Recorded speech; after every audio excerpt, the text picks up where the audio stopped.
நாங்கள் டிஎம்ஐ ஃபைனான்ஸ்லேருந்து பேசுகிறோம், நாங்கள் லோனை க்ளோஸ் பண்ணிட்டோம். இல்லை உங்கள் லோன் க்ளோஸ் ஆகலையே, ஒரு 12,000 இருக்குதுன்னுவோம். இப்போ அதெல்லாம் சேர்த்து ஒரு 30,000 வந்துருக்கு, 40,000 வந்துருக்குன்னுவோம்.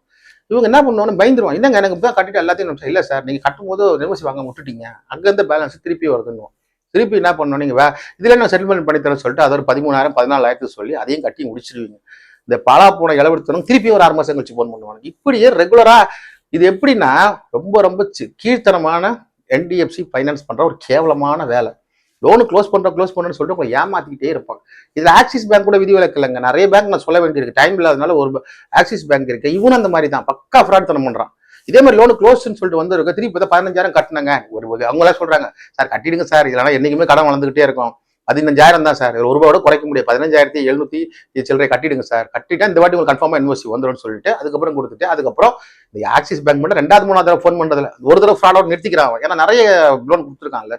மற்றபடி இந்த குட்டி குட்டி ஃபைனான்ஸுங்கெல்லாம் திருப்பி ஃபோனா பண்ணி லோனை க்ளோஸவே பண்ண மாட்டேங்கிறாங்க. திருப்பி போன் அவங்க போனாலும் உடம்புனா பயங்கர சித்திரவதை பண்ணிட்டு இருக்காங்க இந்தியா லெவல்ல. நான் பேசுறதுக்கு ஏதாவது ப்ரூஃப் இல்லைன்னு சொன்னா என்கிட்ட பக்கா ப்ரூஃப் வச்சிருக்கேன். கிட்டத்தட்ட 2000 கிளைண்ட் வாங்கி வச்சிருக்கேன் புகார்.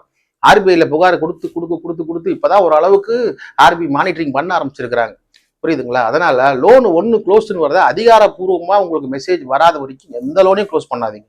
ஏதாவது சந்தேகம் இருந்தா கீழே இருக்கிற வாட்ஸ்அப் நம்பருக்கு மெசேஜ் போடுங்க. நன்றி. உங்கள் secured unsecured loan credit card default குறித்த சந்தேகங்களுக்கு வழக்கறிஞர் சரவணன் பதில்கள் யூடியூப் சேனலை சப்ஸ்கிரைப் செய்யவும்.